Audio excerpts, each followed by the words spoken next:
जय श्री ओम नमः सिद्धे। एस सुरासुर मणि सिंध वंदिदं धोदगादिकं ममलं प्रणमामि वर्धमानं तीर्थं धम्मस्कातारं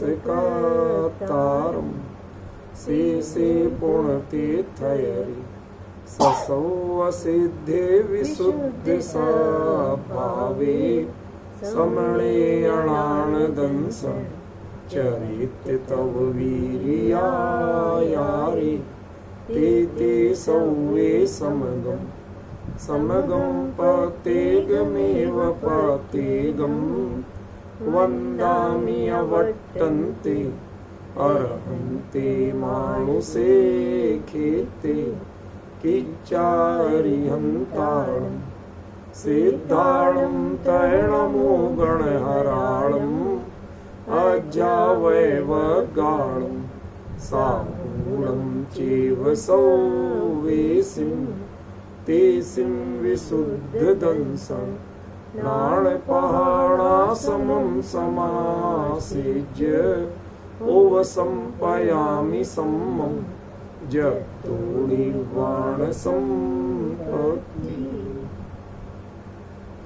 प्रवचन सार परमागम चरणान योग चूलिका महाधिकार गाथा 252 पृष्ठ 488।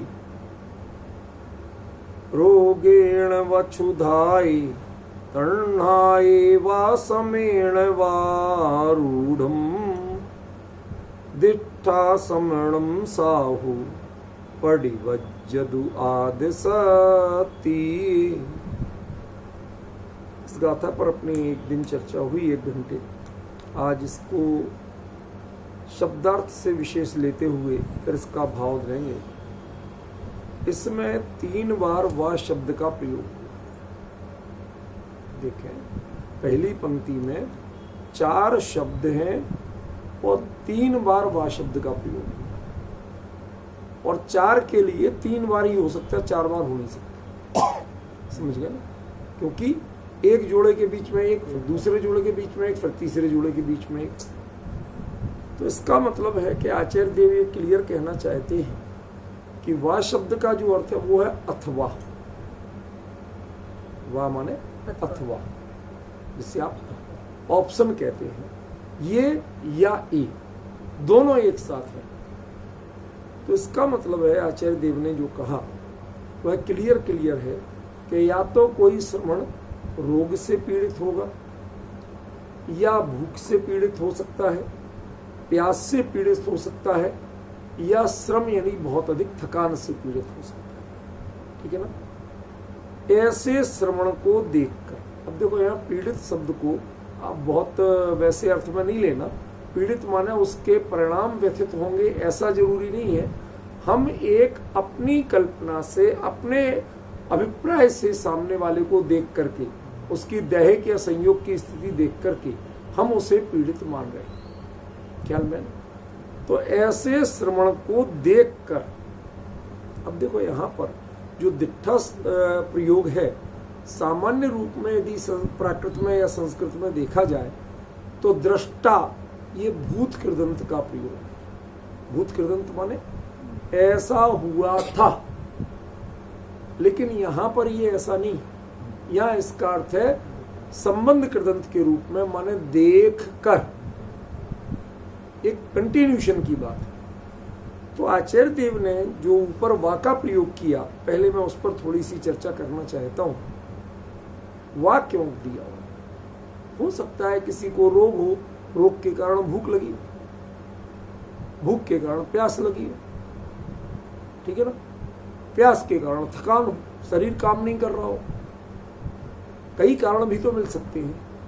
लेकिन आचार्य देव ने वाह का प्रयोग किया, वो क्यों किया? पहचानना तो पड़ेगा ना, अपने को विचार तो करना पड़ेगा ना। देखिए, ये सब चीजें एक साथ मिल जाना, ये कोई बहुत ही विपरीत संयोग हो तो है, अन्यथा नहीं। कोई श्रवण कभी रोग से पीड़ित हो सकता है, कोई अन्य श्रवण कभी भूख से पीड़ित हो सकता है, कोई अन्य श्रवण कभी प्यास से पीड़ित हो सकता है और कोई अन्य श्रवण कभी श्रम यानी थकान से पीड़ित हो सकता है। चारों चीजें एक साथ मिल जाएं, इतना तीव्र पाप कर्म का उदय ये सहज नहीं है। ये कुंदकुंदाचार्य देव ने उनके सोच से बाहर था कि जो श्रवण भी है और उसके साथ एक साथ इतनी चीजें हो जाए। और इनके लिए भी कैसे कहा, जो टीकाकारों ने लिया वो बड़ा अच्छा एक प्रयोग दिया, ये बातें उपसर्ग के रूप में ली हैं, परिचय के रूप में नहीं ली। पॉइंट समझ रहे क्या अंतर हुआ? भूख और प्यास ये परिचय भी है, 22 परिचयों में नाम आते हैं इनके, लेकिन आचार्यों ने कैसे लिया? उपसर्ग के। जो कुदरती होंगे भूख प्यास तो वो परिचय होंगे, उपसर्ग नहीं होंगे। और किसी अन्य के कारण से जानबूझ के वो भूखे या प्यासे होंगे तो वो परिचय होगा, वो उपसर्ग होगा, वह परिचय नहीं होगा। मैं क्या कहना चाहता हूं अमित जी, को समझ में आ रहा है? पॉइंट पकड़ रहे हैं? माने ये जो चारों कारण कहे, इनमें मजे की बात रोग को भी उन्होंने उपसर्ग के रूप में कहा, जबकि रोग तो हम मानते हैं असता वेदनी कर्म के उदय से होता है, लेकिन उसको भी उपसर्ग के रूप में कहा। मतलब क्या हुआ? आप कभी विचार पाए? नहीं विचार पाए। मतलब सामान्य रूप से जो रोग होते हैं वह स्वयं से नहीं होते। मुनि धर्म में रोग संभव नहीं। कोई बहुत ही तीव्र कर्म का उदय आ जाए तो आ जाए, वरना मुनि धर्म की जो जीवन शैली है उसमें रोग की कोई गुंजाइश नहीं। क्या मैं हमारे लिए कुछ लोगों ने अभी चर्चा की थी, ग्रुपों में चली, अपने मोक्षु ग्रुपों में, कि साहब मुनिराज को चश्मे की तो छूट होना चाहिए, उसके बिना उनका संयम पलेगा कैसे? मैंने उस समय बताया था कि वो जो नंगे पैर चलते हैं और नंगे पैर चलने से और पेट में अपच या गैस की स्थिति नहीं हो पाए, आंख में कभी धुंधलापन नहीं आ सकता। जो आ भी गया होगा तो वो दूर हो जाए। वो सारा एक्यूप्रेशर पैर में होता है। ख्याल में? तो रोग जो है वह मुनिचर्या में संभव नहीं। वो इतना श्रम करते हैं, फिजिकल एक्सरसाइज करते हैं। आज लोग जिम जाते हैं, कहां कहां जाते हैं। क्यों भैया? तुम्हारा शरीर खराब क्यों हो रहा कि तुम एक्सरसाइज नहीं करते? वो सबसे बेहतरीन एक्सरसाइज करते हैं, लेकिन जिसमें देह दृष्टि नहीं होती। बात समझ में आ रही? हम लोग जो एक्सरसाइज करते हैं, जिम जाते हैं या घर में करते हैं, वो देह दृष्टि से करते हैं। उनके देह दृष्टि नहीं है, लेकिन वो द बेस्ट एक्सरसाइज। नंगे पैर चलना, जितना विटामिन डी आप ले सकते हो कभी, उनके तो पूरे जीवन विटामिन डी ही कमी कभी होने ही नहीं। क्यों? खुले आसमान के नीचे रहना, और आप जो लेते भी हो तो वो कपड़े ओढ़ के लेते हो, पहन के लेते हो, उन्हें डायरेक्ट लेना। और अधिकांश रोगों का आज कारण आप देखिए, उसका कारण विटामिन डी की कमी है। वो उनके कमजोरी नहीं है। तो फिर रोग होगा कहां से? कहते रोग यानी शरीर में प्रतिकूलता की स्थिति कोई भी होगी तो वो कैसे होगी? उपसर्ग से। जैसे किसी ने अकंपनाचार्य आदि थे, इतना धुआं सहा आंखों ने कि आंखों से दिखना कम हो सकता है, तात्कालिक रूप से नहीं दिखे। ख्याल में? अब वो जो रोग हुआ, वो रोग कैसे है? उपसर्गजन्य रोग है। वह उनकी चर्या से, कमी से या पाप कर्म के उदय से नहीं हुआ। ख्याल में? ऐसे ही यदि वो भूखे हैं, अकंपनाचार्य यदि 7 दिन के भूखे थे तो कैसे थे? उपसर्ग से या परिचय से? उपसर्ग से। ख्याल में? जो प्यासे थे तो कैसे थे? उपसर्ग से। और जो शरीर बुरी तरह थक रहा था, वो इसलिए नहीं कि मेहनत करने के कारण नहीं चले थे इसलिए थक रहा था। चौतरफा इतनी गर्मी पड़ी कि कि उसके कारण शरीर का जो जल था वो निर्जलीकरण हो गया, पानी सूख गया, उसके कारण थक रहे थे। मुनिराज कभी अपनी तपस्या करके थकते नहीं हैं, उपवास करके थकते नहीं है, उपवास से भूखे नहीं रहते हैं, उपवास से प्यासे नहीं होते हैं। क्यों? क्योंकि वो उनकी आध्यात्मिक ऊर्जा को बढ़ाता, और जब आध्यात्मिक ऊर्जा बढ़ती है तो ये समस्याएं समस्या के रूप में नहीं आती। आज का हमारा जो पहले पूर्वार्ध का मेन फोकस है प्रतिपादन का, वो क्या है? उपसर्ग। ये चारों चीजें हो रही हैं उपसर्ग से, और नॉर्मली कोई भी एक उपसर्ग चारों चीजों को एक साथ पैदा नहीं कर सकता है, कोई बड़ी बात नहीं है। कंपनाचार्य आदि के हुए ही थे ख्याल में, लेकिन आचार्य देव ने इनमें से एक एक की बात कही।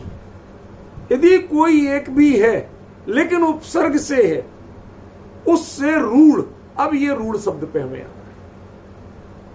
उस दिन भी चर्चा की थी परसों आपसे, लेकिन उसके बाद में मुझे काफी इस पर विचार करना पड़ा कि वो रूढ़ कैसे हो गए। रूढ़ माने क्या? रूढ़ शब्द का अर्थ परसों भी उतना क्लियर नहीं हुआ, तो जो मैंने बताया था वो परफेक्ट अर्थ में था, अटेंटिव था, आसपास था, लगभग वही था, लेकिन परफेक्ट क्लियर नहीं था। आज मैं आपको बता रहा हूं, मैंने उस पर चिंतन किया। रूढ़ क्या होता है? जो व्यक्ति रूढ़ अपनी मर्जी से नहीं होता, लेकिन उपयोग का विषय वो बन जाता है। नहीं आया समझ? एक बात बताओ, मैं कई बार दृष्टांत दिया आपको यही वाला। दांत में कोई मुलायम सा रेशा फंस गया, कितना कष्ट है ना, तो बेचारा चुभ रहा, दांत इतने कठोर, वो मुलायम सा, ठीक है ना तो चुभ रहा, ना दर्द कर रहा, ना आपको हैरान परेशान कर रहा, आपने अपना उपयोग उस पर लगा रखा है,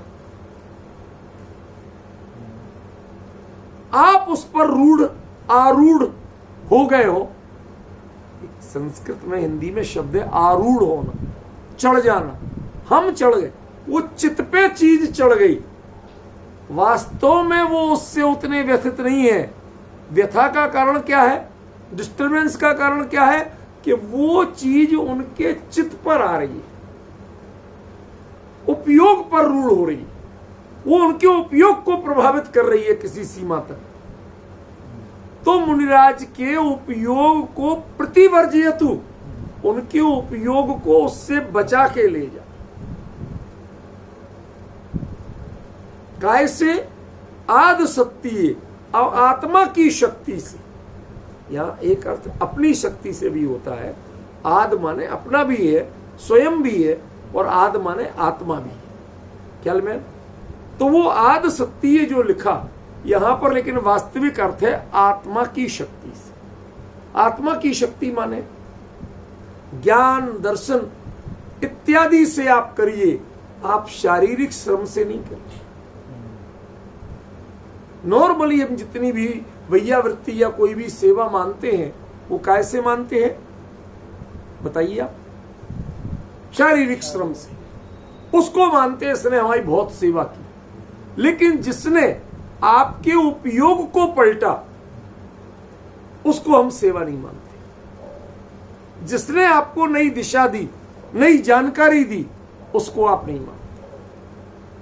आपको लगता है वो बेटा बड़ा लाड़ला लगता है कि जो पिताजी के पैर दबाए, हाथ दबाए, मालिश कर दे, सेवा करे, उनके लिए गर्म पानी लगा दे, जो ये सब करे, कपड़े समय पे तय किए हुए दे दे।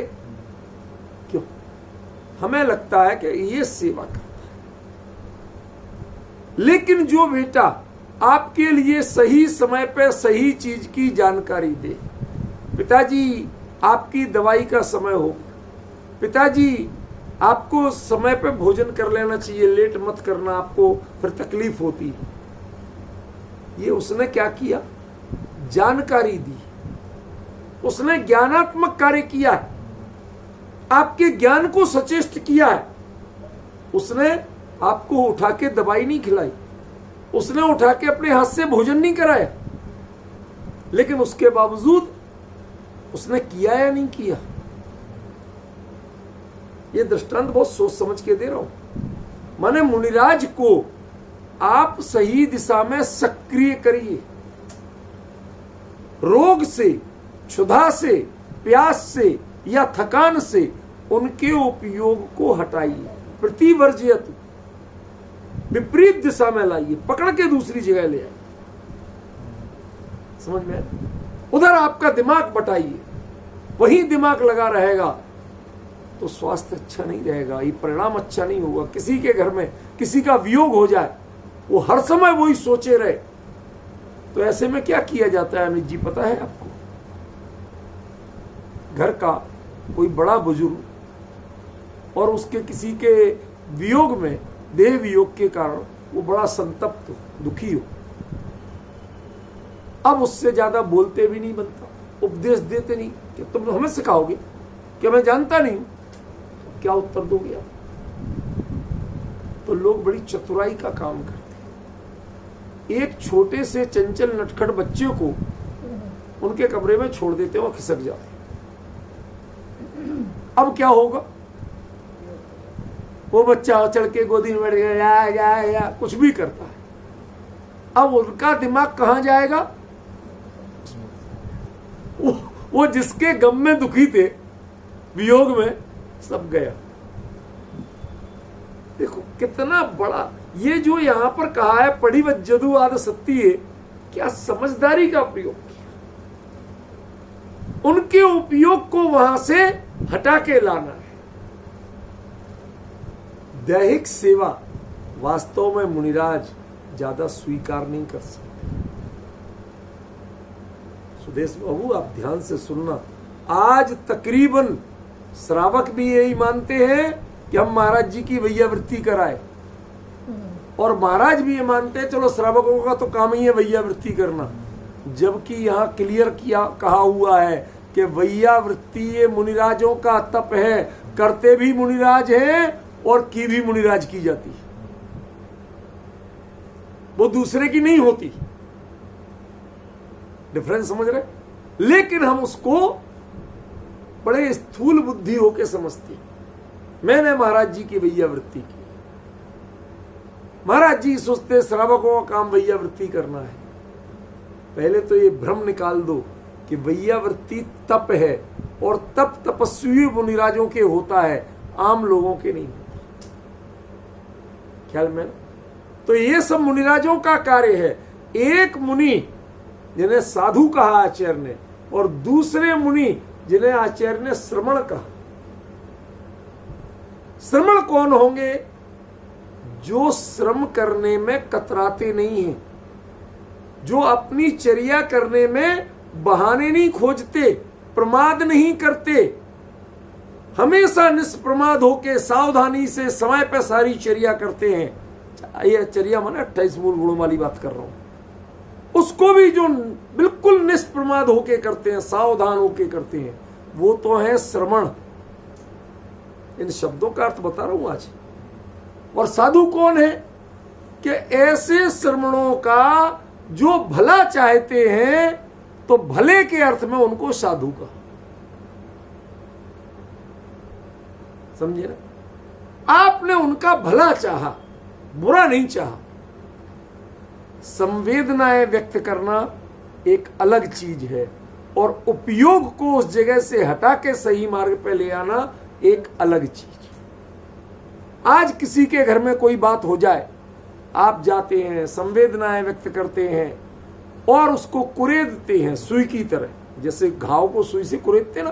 क्या हुआ था बाबूजी को? अच्छा तो आप कहीं गए थे, ये पीछे से हार्ट अटैक आ गया, कोई देखने वाला तक नहीं था। वो आदमी बेचारा पहले से दुखी कि मैं काश घर पे होता तो डॉक्टर के ले जाता।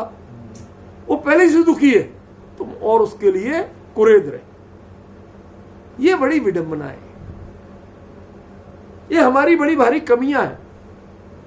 हम सोचते हैं कि हम उनके लिए सांत्वना दे रहे हैं, लेकिन आप वास्तव में पीड़ा बढ़ा रहे हैं। यहां जो कहा वो पढ़िवज्जदु, उससे आप लौटा के दूसरी ओर लाई। वर्जना से प्रतिवर्जना कीजिए। जो ये रोग, जो भूख, जो प्यास, जो थकान उनको अपनी सहज गति, सहज चर्या से रोक रही है, उसको प्रतिवर्जित कीजिए, मतलब वो रोक हटा दीजिए।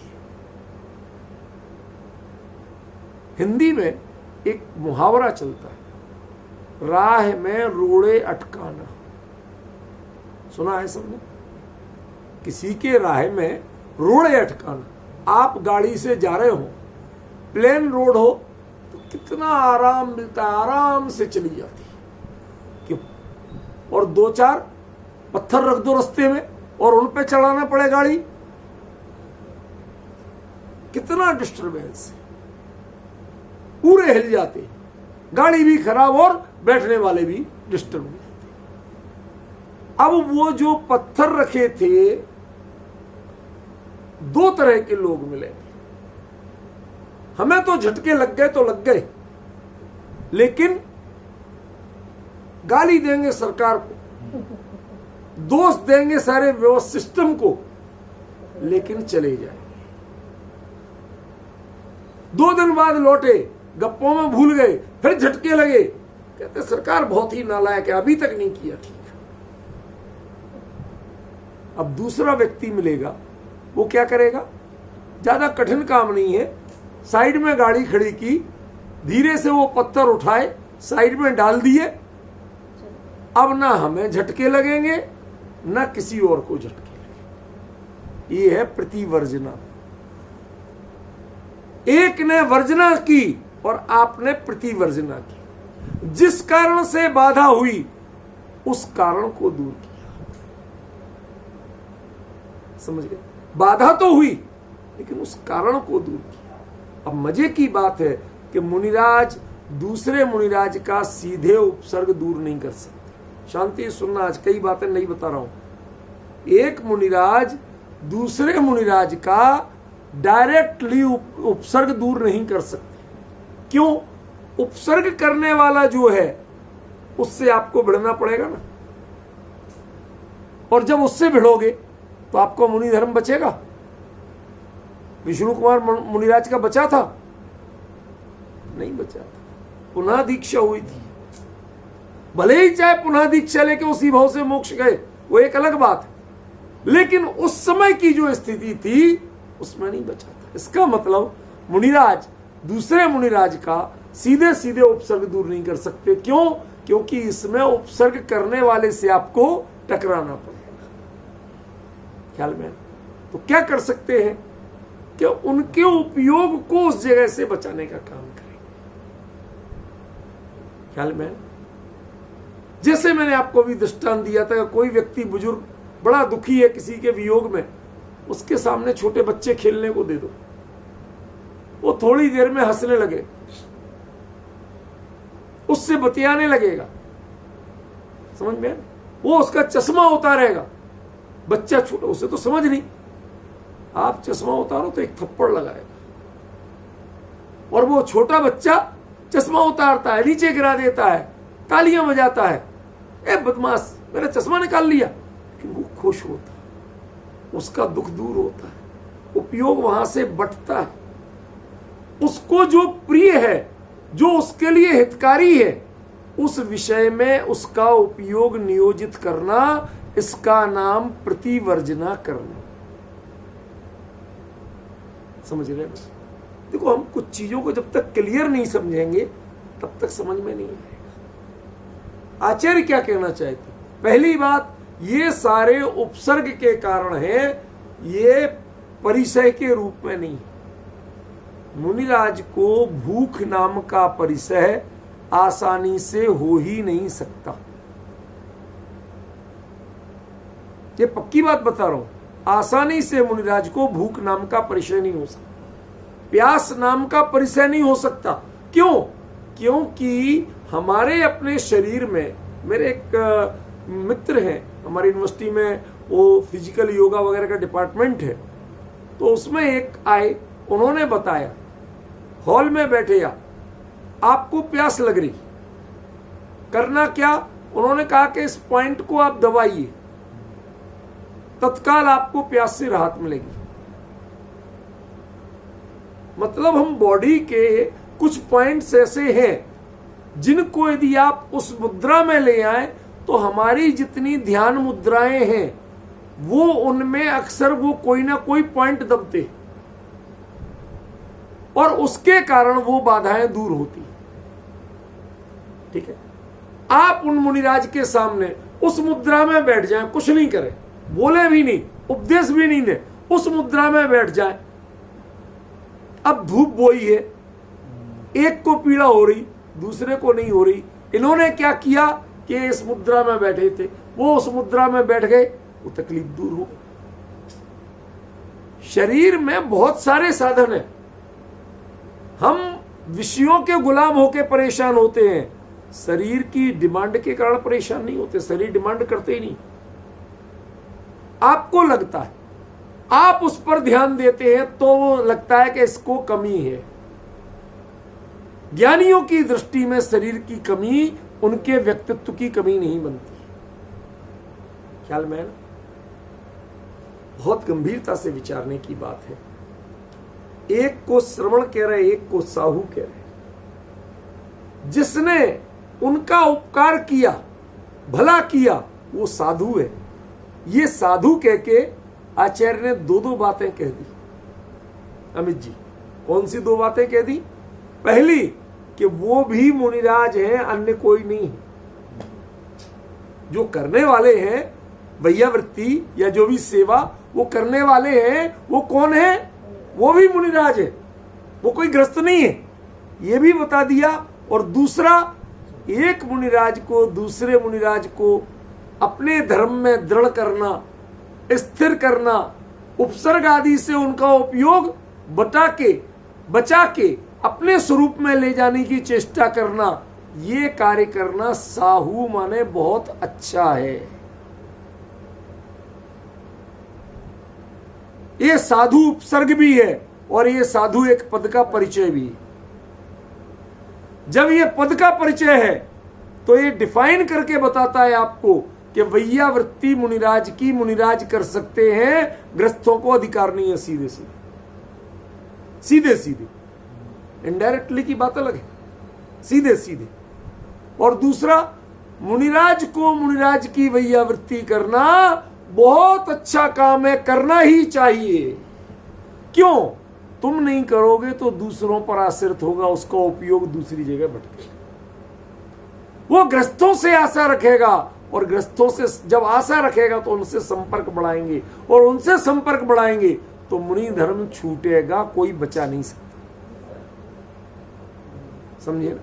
आज क्यों छूट रहा है, आज क्यों नहीं निभ पा रहा है?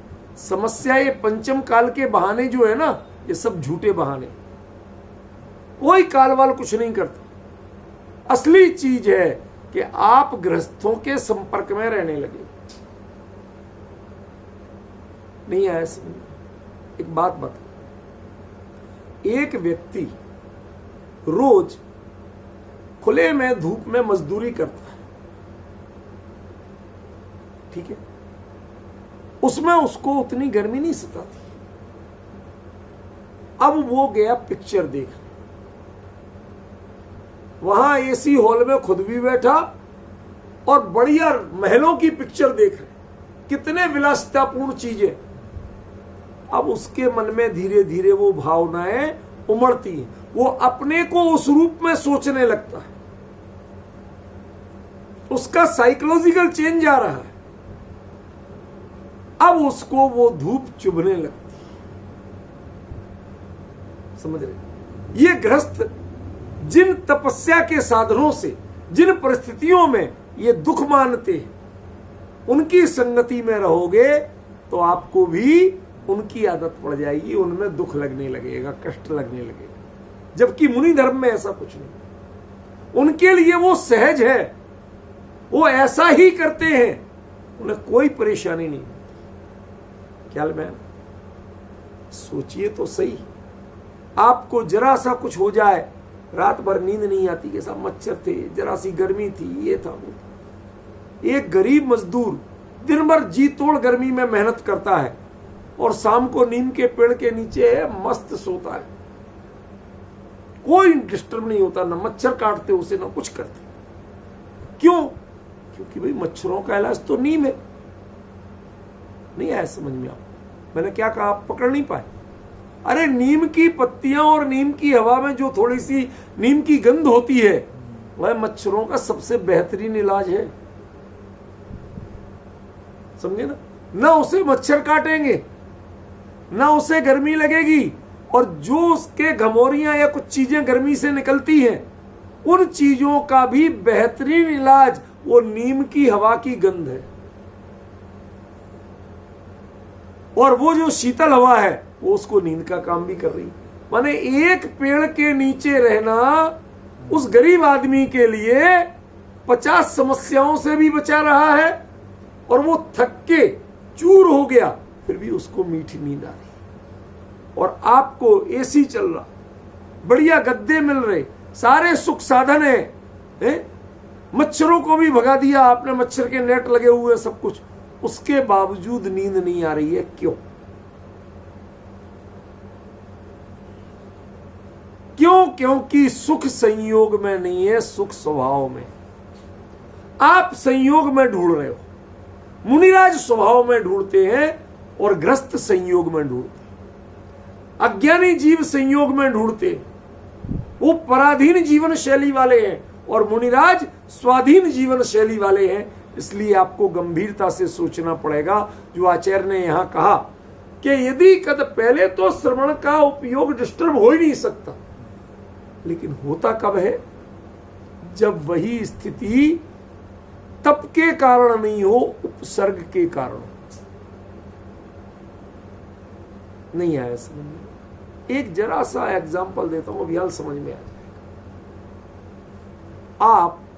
हम जेंट्स लोगों की बात बता रहे हैं, सेव करते हैं ना, कभी कभार कट भी जाते। ब्लेड है तो ब्लेड ही है, उसमें कोई वो रहम करना तो जानता नहीं, जरा सा उपयोग बटा कट जाते हैं, तड़ से खून भी आता है। क्यों? उसमें तकलीफ खास नहीं होती, कोई बात नहीं। लेकिन आपको कहा जाए कि एक छोटी सी सुई लगाना, उसमें खून भी नहीं बहना, खून भी नहीं बहना, एक छोटी सी सुई लगाना है। अब क्या लगता है आपके परिणामों की क्या स्थिति होती है? परिसय और उपसर्ग में ये अंतर है। उपसर्ग में सामने वाले की प्रक्रियाएं दिखती हैं तो उपयोग उस पर जाता है। परिसय सहज अचानक कोई बात हो जाती है, उस पर उपयोग नहीं जाता। अंतर समझे? इसलिए मुनिराज परिसय को तो जीत लेते हैं, परिसय जय होता है उनके, लेकिन ये जो परेशानियां हैं वो अकेले उपसर्ग से हो सकती है, परिसय से नहीं हो सकती। जब सामने वाला जानबूझ करके कुछ कर रहा है तो उपयोग जरा सा बटा, और बटने के कारण वो चीज आपके चित्त पर चढ़ गई। खतरा क्या था? वो चित्त पर नहीं चढ़ती तो परेशानी नहीं थी, चित्त पर चढ़ गई। ये अगला आदमी ऐसा कर, अब ये ऐसे मारेगा। श्रेणिक का क्या हुआ था? जो उनका प्राणांत हुआ, देहांत हुआ, देह वियोग हुआ, कैसे हुआ? वही कुणिक को आते देखा, अब ये फिर से मारेगा। समझ गए? वो सोच के उन्हें पता था कि पीछे भाले हैं, पर गाफिल हो गए, अचानक कैसे लग गए। हो गया ख्याल में अंतर पड़ता है। जब उपयोग दूसरे पे चला जाए तो अंतर पड़ता है। ऐसे ही उपयोग यदि उपसर्गकर्ता पे चला जाए तो उनके उपयोग को प्रतिवर्जयतु, उस उपसर्ग और उपसर्ग करने वाले से हटा के लाना है। बाकी बात तो मुनिराज को आती है, कुछ नहीं करना। दो लोग, दो पड़ोसी आपस में गुत्थम गुत्था हो गए, गाली बक रहे, मारपीट कर रहे। समझदार क्या करते हैं कि मेरे पक्ष के लोग मेरी ओर से मारेंगे, उसके पक्ष के लोग उसकी ओर से मारेंगे। ये करेंगे? वो दोनों को अलग करेंगे, अपने अपने घर ले जाके बैठो, शांति से बैठो, 2 मिनट पानी पियो, क्यों? इतना करेंगे तो वो अपने घर के सहज शांत माहौल में आया, सामने वाला जो उपसर्ग करता था उस पर उपयोग हट गया, पानी पिया, परिणाम शांत हुए। अब लड़ने का भाव है? अब नहीं। तो बताइए आपका दर्द किसने दूर किया? उसने, प्रतिवर्जना ने दूर किया कि आपकी कसाय का सपोर्ट करने वाले ने दूर किया? समझे? जो आपका उपयोग उपसर्गकर्ता पर और उपसर्ग पर था, दूसरे मुनिराज आपके उपयोग को वहां से बटा करके उस तत्व के क्षेत्र में लाते हैं, स्वरूप के क्षेत्र में लाते हैं, ज्ञानी मुनिराजों की जीवनचर्या के क्षेत्र में लाते हैं, और वहां से लगता है कुछ भी नहीं। मैंने आपको एक प्रसंग बताया था ऑल इंडिया मेडिकल इंस्टीट्यूट का, मेरी मां के ऑपरेशन के समय का। शुरू में जब मुझे कहा गया कि इनको प्राइवेट वार्ड दे दें, बगल में मुरली मनोहर जोशी और कई मंत्री वो लोग लगे। अच्छा, बाय द वे ये लोग सब जानते थे मेरे को, मेरा व्यक्तिगत संपर्क था किसी रूप में, अन्य रूप में, तो उनकी खूबी थी। वो मुरली मनोहर जोशी सामने से निकलते व्हील चेयर पे, दिख जाओ जैन साहब नमस्कार, लगभग रोज होती। वो पहले करते, हम बाद में करते। शुरू में लगा अरे साहब बड़ी बढ़िया स्थिति है, हम बड़ा वीआईपी ट्रीटमेंट करा रहे, हमें अपनी अकल पे शाबाशी दे रहे थे अपने आप। मैं गर्व से फोन पे बोलता तो वहां की जो नर्स थी ना, वो कहती थी पागल आदमी है, अकल नहीं है इसमें। मैंने कहा तू हर बार ऐसा मजाक उड़ाती है, क्यों उड़ाती? तो कहा तुझे पता नहीं है भाई, वो जो जनरल वार्ड है ना वो सबसे बेहतरीन है। क्यों? क्योंकि ज्यों ही तकलीफ बढ़ती है कुछ, वहां डॉक्टर तुरंत अवेलेबल है, वो उसको तकलीफ से भी दूर ले जाता है और बाकी उससे भी बढ़िया इलाज करते हैं अन्य मरीज। यहां पर आपके यदि घुटना बदला गया और आपसे एक्सरसाइज कराएंगे, रिहेबिलिटेशन एक्सरसाइज, तो सरकारी अस्पताल है, कोई ज्यादा आपकी सेवा थोड़ी करेंगे। वो तो कह देंगे ऐसे नहीं ऐसे करो, आप चिल्लाया दर्द होता है, कोई दर्द नहीं होता है, तुम्हें पता ऑपरेशन मेरा हुआ, तू कह रहा दर्द नहीं होता, नहीं है ऐसा। उसको ले जाके जनरल वार्ड में डाल दिया। अब उसने देखा कि तेरे तो एक पैर का हुआ था, दूसरे के दोनों पैर का, वो दुबला पतला भी, खाने को भी कुछ ढंग का नहीं उसके पास, तुम्हारे पास तो बढ़िया माल पानी है, और वो ऑपरेशन के अगले दिन वॉकर लेके और चल रहा। तो आपका मन करता है धीरे धीरे, अंदर में एक होश जगती है, हाँ हम भी कर सकते हैं, आप भी करते हैं, थोड़ा बहुत दर्द तो होना ही है, लेकिन आप चल जाते हैं। समझे ना? आपके उपयोग को उसने बटा के प्रतिवर्जना की।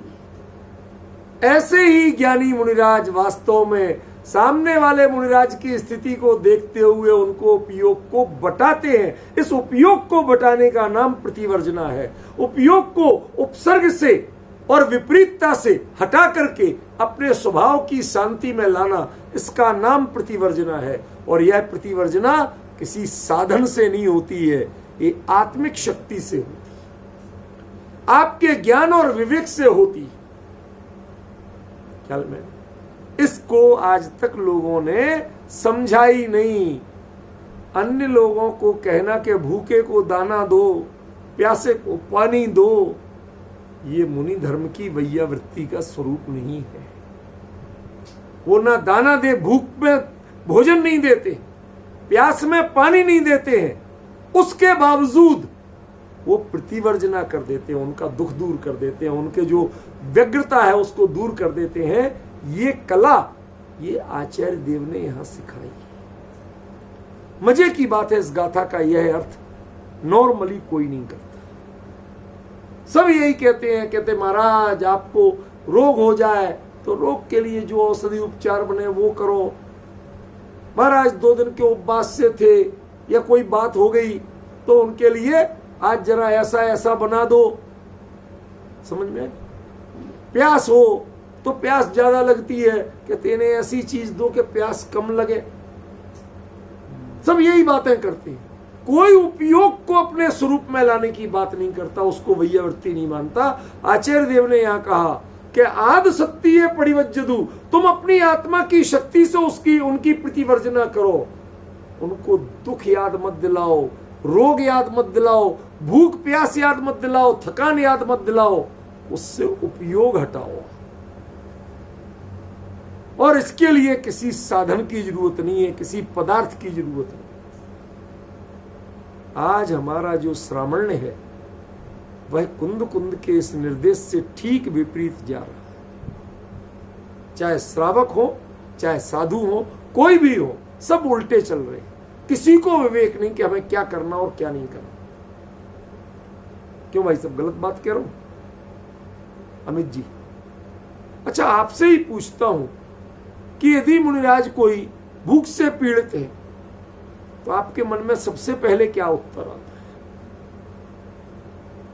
सुबह हो जाए महाराज जी को सबसे, महाराज जी आप चिंता नहीं करो, कल सुबह बस थोड़े 4-5 घंटे की बात हो रहा है, 8 घंटे की बात हो, सुबह आहार की व्यवस्था बढ़िया, कोई कमी नहीं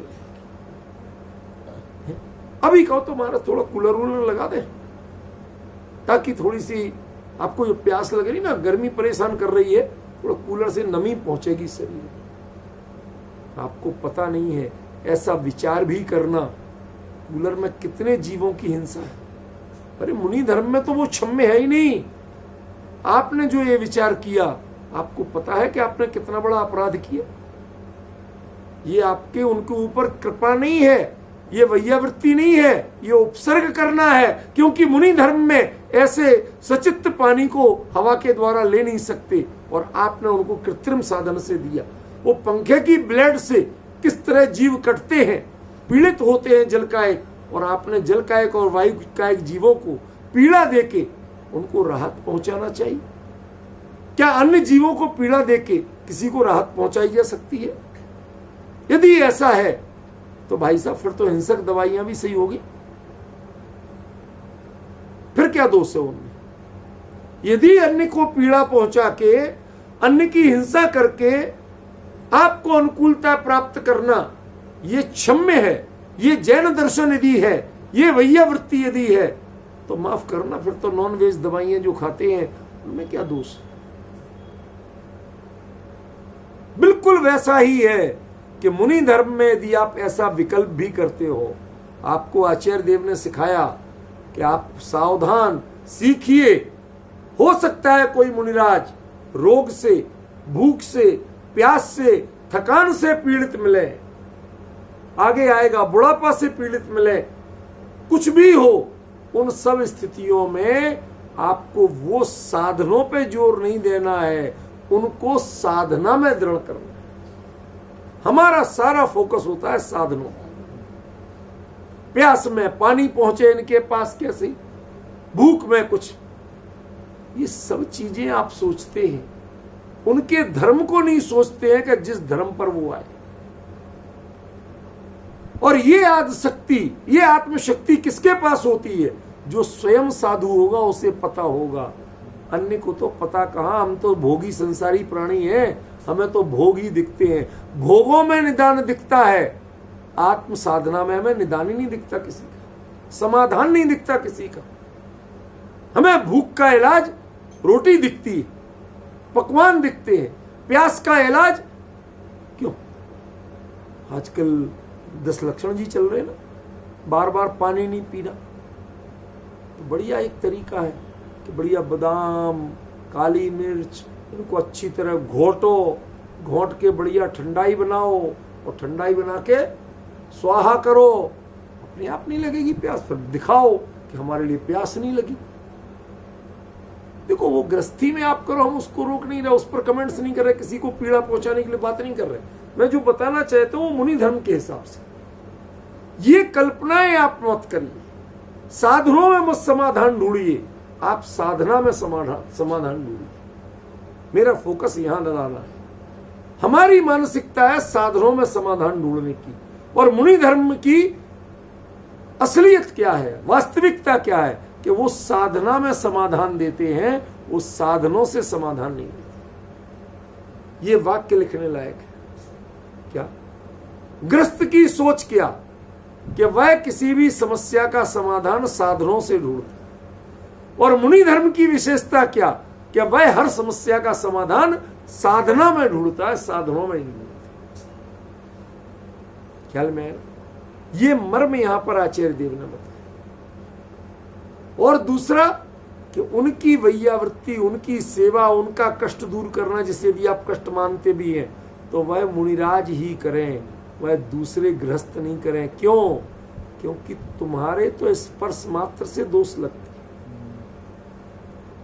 पता है आपको। मुनिराज जीवन भर वस्त्र न छूने की प्रतिज्ञा वाले होते, छुए भी नहीं। अब आप यदि उनके पैर दबाओगे ग्रस्त होके तो कपड़े उतार के आओगे, छुएंगे कि नहीं? पहला दोष। दूसरा, उनकी प्रतिज्ञा होती है जो विषयासक्त हैं उनका स्पर्श भी उनके लिए वर्जित होता है। जो ग्रस्त है, क्या वो दावा कर सकते हैं कि वो विषयासक्त नहीं है? नहीं कर सकते आप। तो आपका छूना उनकी साधना के लिए बाधक तत्व है। इसलिए वो साधु को ही स्पर्श करने देते हैं और उनका स्पर्श साधु ही करते हैं, ग्रस्त नहीं करते। हमने इन चीजों को नहीं समझा। आचार्य कुंद ने आज के साधुओं को, आज के श्रावण को कितना बड़ा मार्गदर्शन दिया। अरे गृहस्थों, तुम इनके चक्कर में मत पड़ना, तुम नहीं जानते इनकी क्या तकलीफ है और इनकी तकलीफ का समाधान क्या है, आप नहीं जानते। ये तो कोई साधु ही जानेगा। और उस साधु को हम साधु माने भला कहेंगे जो एक बार के लिए अपनी साधना को ब्रेक दे करके थोड़ी देर के लिए और इन सब से डिस्टर्ब होने वाले अन्य मुनिराज को, अन्य श्रवण को वह उनकी साधना के मार्ग में नियोजित करते, दृढ़ करते हैं, उपयोग को यहां से बटा के वहां ले जाते हैं जहां उनकी असली साधना की जगह है। यह है इसका अर्थ कि पड़िवज्जदु आदिशक्ति दिट्ठा समणम साधु। देखो ध्यान रखना, आचार्य कुंद के प्रयोग वह अद्भुत प्रयोग है, अकल्पनीय प्रयोग है। जिनको रोग से, क्षुधा से, प्यास से, श्रम से रूढ़ देखा उनको तो श्रवण कहा, और जो उनकी प्रतिवर्जना कर रहे उनको साधु कहा। गजब, मैंने शब्दों का इतना गजब का जादूगर नहीं देखा कोई। क्या जादू करते हैं, मैजिक, रियल मैजिक है, कल्पना नहीं कर सकते आप। लिखने वाले नीचे तो सब मुनिराज मुनिराज लिख देते हैं, श्रवण माने भी मुनिराज और साधु माने भी मुनिराज। वो पहचान नहीं पाते कि उसके पीछे गहराई क्या है। अद्भुत प्रयोग है।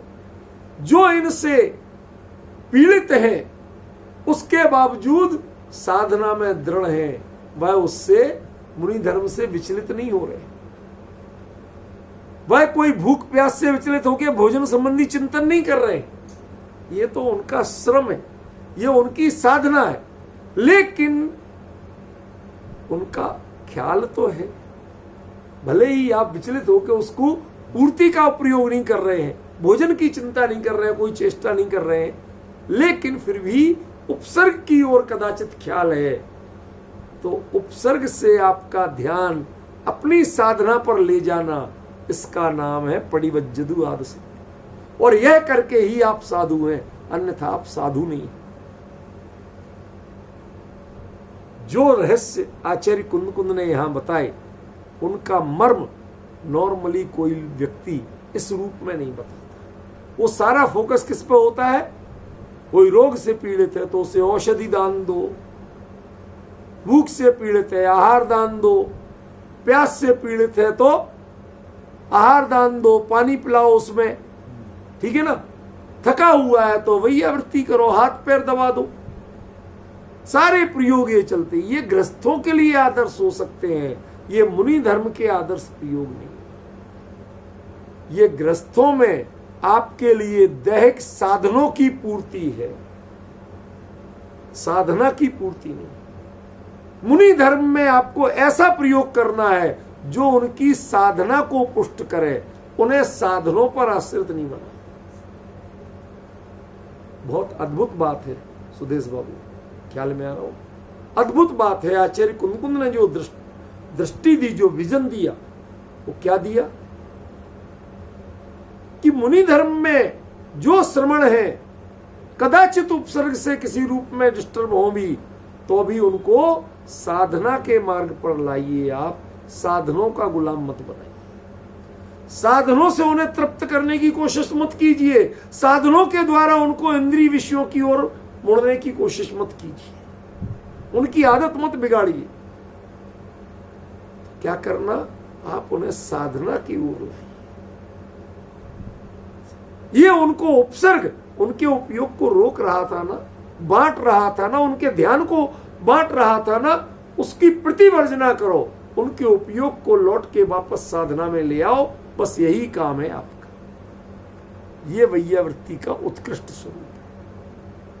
इसमें दोनों को वैयावृत्ति हो रही है। जो उपयोग को उपसर्ग से हटा के अपने स्वरूप में ला रहे हैं, ये भी वैयावृत्ति तप है, स्वयं पुरुषार्थ कर रहे हैं, और ये उनके लिए अनुकूल बन रहे हैं, तो इनको भी वैयावृत्ति।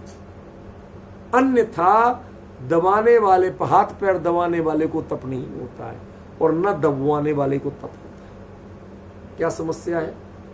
यदि हाथ पैर दबवाना ये तप का काम है, तो बढ़िया, इससे बढ़िया तप ही नहीं है कोई। आराम से बैठ जाओ, 4 लोग दबाएं, वो बेचारे थके और आप तप करें, आप कर्मों की निर्जरा कर ले। क्या दिमाग में वायरस घुसा लिया हमने? कितना बड़ा भ्रम है। ना ये वैयावृत्ति है, न दबाना वैयावृत्ति है। क्यों? क्योंकि उसकी दृष्टि देह पे है, उसकी आत्मदृष्टि नहीं है। ख्याल में? इसलिए आचार्य ने कहा कि वैयावृत्ति आद शक्ति है, आत्मा की शक्ति से होती है, आत्मिक प्रयोग से होती है, दैहिक प्रयोग से वैयावृत्ति नहीं होती, साधनों के द्वारा वैयावृत्ति नहीं होती है। गजब किया आचार्य। जो विजन आचार्य कुंद प्रवचन सार में दे रहे हैं, ऐसे प्रयोग, सच बताऊं, मैंने जब कुछ लोगों से सुना, अन्य विद्वानों से जब पढ़ा प्रवचन सार पहले कभी, तो आज मुझे लग रहा है कि वो जो पढ़ाया था वो तो कुछ और पढ़ाया था। मुझे यही पढ़ाया गया था, सच कह रहा हूं, यही पढ़ाया गया कि रोग की स्थिति में उनको औषधि दान देना, भूख प्यास की स्थिति में आहार दान देना, थकान की स्थिति में उनको मालिश कर देना, वैयावृत्ति कर देना, हाथ पैर दबा देना। ये अपनी यथाशक्ति, जिसकी जितनी शक्ति श्रद्धा हो करना। उस समय ये पढ़ाया ही नहीं कि ये करना किसको, का श्रवण को, और श्रवण कहते किसको है? जो यदि इन परिस्थितियों से विचलित हो जाए, उस श्रवण का है कहा। उसके बावजूद वो अपनी चर्या में दृढ़ है, लेकिन कमी क्या है? उपयोग उधर जा रहा है, डिस्टर्बेंस ये, उपयोग जा रहा है। हमारी बिटिया कहीं लंबी ड्राइव पे आ रही थी, हमने फोन किया, डैडी बहुत अच्छा लगा आपने फोन किया, मेरा मन खुश हो गया, मैं याद ही कर रही थी आपको। मैंने कहा बेटा कर क्या रही हो? कि ड्राइव कर रही हो। बेटा मैं फोन काट रहा हूं। क्यों? क्योंकि तेरी ड्राइविंग डिस्टर्ब ना हो, तू मेरी ओर देख के कहीं वहां ठोक मत दे। तुम पहले ड्राइविंग निश्चित करो, मैं तुमसे बाद में बात करूं। यह है प्रतिवर्जना।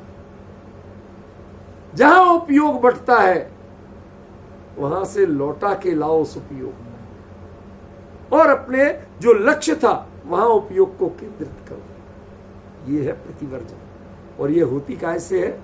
आद शक्ति है, आत्मिक शक्ति से होती है। ये ना साधनों से होती है और ना दैहिक क्रिया से होती है। दो चीजें, ना दैहिक क्रिया से होती है और ना ही साधनों से। ये हमें गंभीरता से समझना पड़ेगा। यदि हम नहीं समझते हैं तो हमारा इस गाथा को पढ़ना बेकार हो जाएगा। आचार्य ने क्या कहा हम उसे पकड़ ही नहीं। बड़ा समझदारी का प्रयोग किया और हमने क्या समझा, आप जितनी अरे मुनिराज में, दूसरे संघ के मुनिराज में कौन सी शक्ति आएगी, क्या साधन है उनके पास। भूखे को यदि भूख भी लगी है तो वो आहार नहीं दे सकते, प्यास लगी है तो पानी नहीं दे सकते, रोग है तो रोग का इलाज नहीं कर सकते, औषधि दान नहीं कर सकते। तो आप करेंगे कैसे? तो उसका उत्तर दिया कि आप उनको आत्मशक्ति से प्रतिवर्जना करिए, उनको दैहिक और साधनों से उनका गुलाम मत बनाइए। ऐसे प्रयोग मैंने कई जगह पढ़े और सुने हैं। मुझे पराधीन मत बनाओ। क्या कई लोग बुजुर्ग हो जाते हैं, आपको लगे भाई हम आपकी चीज गिर गई, मुझे पराधीन मत बनाओ, मैं धीरे से उठा पाऊंगा, देर से उठा पाऊंगा, मैं खुद उठाऊंगा, मुझे पराधीन मत बनाओ, मेरे हाथ पैर चलने दो। मैं जब कभी माँ के पास जाता हूं तो अब उनके तो पैर बेकार हो चुके, 100 समस्याएं हैं, उनको वॉकर वगैरह भी नहीं चलता उनसे सही। तो वो क्या करती है, उनको जो प्लास्टिक की कुर्सी होती ना वो सबसे सहज लगती है, उसके में हैंडल भी है, पीछे की बैक भी है, हाइट, तो वो पीछे से कुर्सी अक्सर पकड़ती हैं बैक से और उसको धीरे धीरे बच्चों की गाड़ी की तरह खिसकाती हुई धीरे धीरे चलती हैं, बाथरूम वगैरह जाना, खुद जाना। आप उनकी पीड़ा समझ सकते हो। एक पैर में एक्सीडेंट से घुटना का पूरा एरिया वो टूट गया था, तो उसमें पूरा पार्ट डाला, घुटना समेत, ऊपर भी और नीचे भी, उतनी हड्डी निकाल के, घुटना निकाल के नया पार्ट डाला। लेकिन दूसरे पैर में तकलीफ थी तो उसमें ऑपरेशन कर नहीं पाए, एक साथ 2 ऑपरेशन नहीं किए डॉक्टर ने। तो उस चक्कर में ये पार्ट धीरे धीरे जाम हो गए, क्योंकि उतनी एक्सरसाइज नहीं हुई, ये पैर बेकार हो गए। दूसरे पैर में घुटने में कोई परेशानी नहीं थी।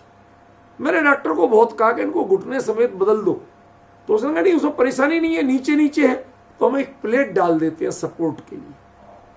वो प्लेट डाल दी, वो प्लेट टूट गई,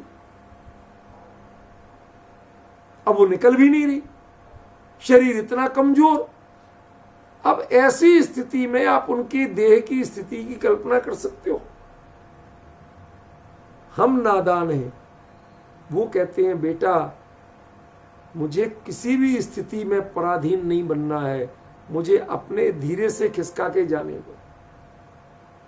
तुम मुझे इस कुर्सी पे बिठा के ले जाओगे वहां तक, लेकिन इसकी आदत मत डालो मुझे। जो परेशानी ये है, लेकिन मैं अंत समय तक स्वाधीन रहना चाहती हूं, पराधीन नहीं रहना चाहती।